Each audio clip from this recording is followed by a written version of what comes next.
हंस क्यों रही हो तुम? अरे इतना हंसोगी तो मुंह से मोती गिरने लगेगी। अरे बोलो ना, हंस क्यों रही हो? बम्बई में मर्द औरतों के कपड़े पहनते हैं क्या? अरे ये बैग तो गलती से उस लड़की का आ गया है, रागनी का। तुम अलमारी से मेरे कोई और कपड़े निकालो।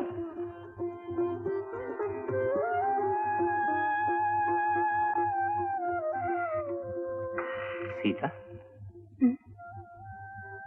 तुमने ये नहीं पूछा कि रागनी कौन थी? अगर बताने की जरूरत होती तो तुम खुद बता देते। तुम देवी हो सीता।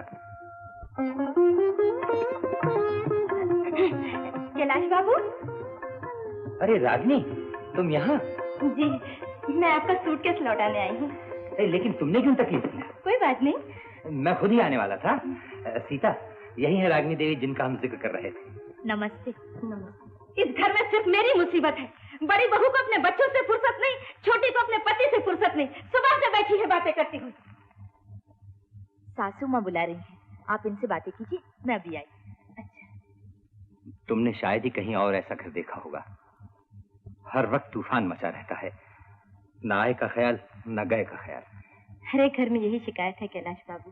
कहीं भाई भाई का झगड़ा, कहीं बाप बेटी की तकरार, और कहीं औरत की तरफ से परेशानी। मेरी औरत तो बेचारी देवी है। ये उसी का प्रेम और प्यार है जो मुझे यहाँ खींच लाता है, वरना मेरे लिए यहाँ क्या रखा है। रानी, तुम्हें खड़े खड़े इतनी देर हो गई, बैठ जाओ। कोई बात नहीं, मुझे टाइम हो रहा है, फिर कभी। मैं तुम्हारा बैग ले आऊं। नहीं, मुझे दे दीजिए। चलिए मैं छुड़ाता हूँ कार तक। शुक्रिया।